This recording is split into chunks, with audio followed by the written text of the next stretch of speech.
আরেকটু আরেকটু নাগালেই পাচ্ছি না। দূর বাবা, জ্বালাতন। আরেকটুখানি হইলে নাগালে পাইতাম। পিসি এমন জায়গায় হাইটা রাখছে, নাগালে পাওয়া যায় না। যাই দেখি দাদারে বলে আনি, দাদাই নাগাল পাইবে। দাদা, এই দাদা, শনিখানে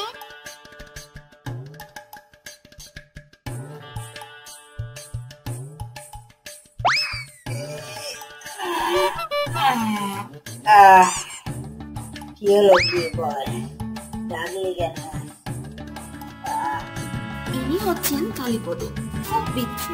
আর ইনি হচ্ছেন কালীপদর ভাই, সে আবার দাদার থেকে আরেকটা টিউ করে যায়। এ দাদা দেখ, দইয়ের হাইটা পিসি এমন জায়গায় তুলে আছে, নাগালি পাউন যাইতেছে না। দাঁড়া দাঁড়া দাঁড়া দাঁড়া, আমি দেখছি। ভালো তো দেখাচ্ছি। কালীপদ, এই কালীপদ।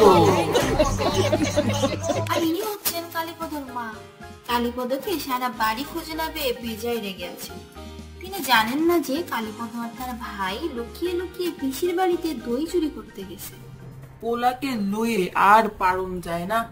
আহুক একবার বাড়িতে, দেখায় মনে মজা। ওর একদিন কি আর আমার একদিন। এই রে, মা তো ডাকতাছে। তাড়াতাড়ি কর না রে দাদা। দেখি আগে একটু সাইকেল লই।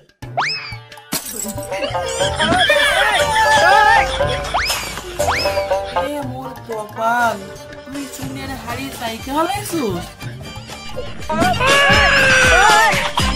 তুই আর চুরি করবি বল? এদিকে কালীপদর ভাই ভালো মানুষটির মতো ঘরে এসে বই নিয়ে পড়তে বসে গেছে।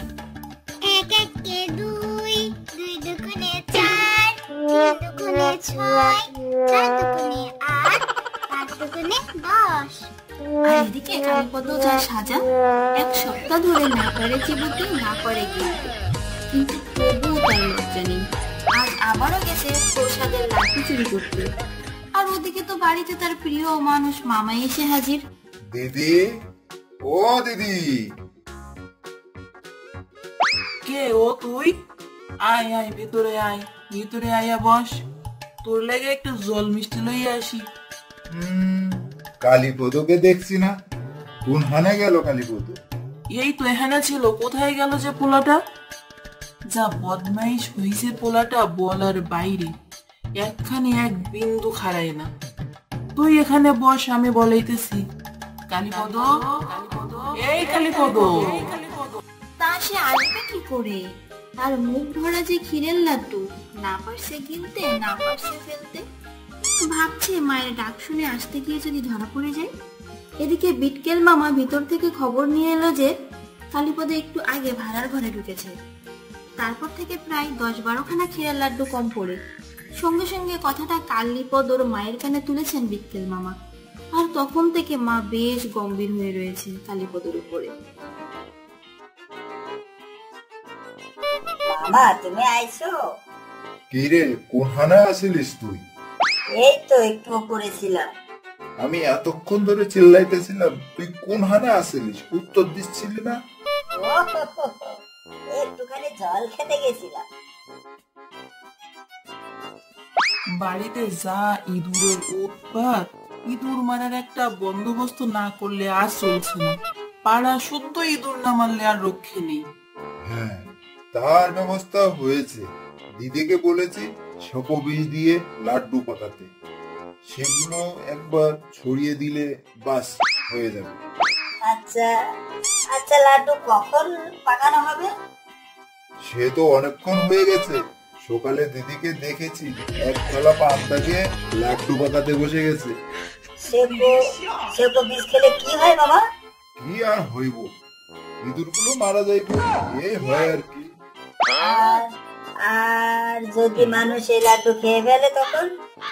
একটু অর্ধেক যদি খেয়েও ফেলে, নাও মরতে পারে। আর যদি 11টা লাড্ডু খেয়ে ফেলে? গলা জ্বালা করবে, বমি বমি হবে, মাথা ঘুরবে, হয়তো হাত পা ঝিমঝিমও করতে পারে। বলিস কি তুই কি খাইছস নাকি? হ্যাঁ বাবা, আমি 11টা লাড্ডু খাইয়ে আনছি, তার মধ্যে এই সাইজের বড় বড় 6টা লাড্ডু ছিল। তুমি তাড়াতাড়ি ডাক্তার ডাকো, আমার হাত পা জানি কেমন কেমন ঝিমঝিম করছে। দাঁড়া, আমি এক্ষুনি ডাক্তারকে ডেকে আনছি।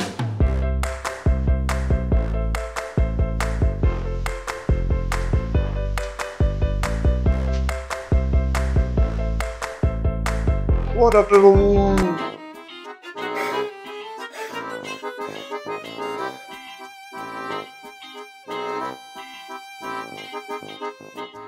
হ্যাঁ বলুন।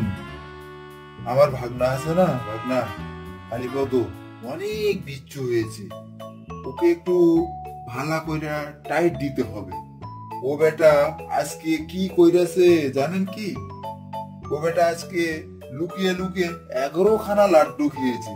আমরা ওকে বলেছি ওই লাড্ডুর ভিতরে ইঁদুর মারা শিকো বিষ মাখানো রয়েছে। ও বেটা কথা শুনে ভয় কাবু। ঠিক আছে, চলুন দেখি কি ব্যবস্থা করা যায়। দেখি দেখি বাবু, মুখটা খোলো তো দেখি, জিহ্বাটা দেখি।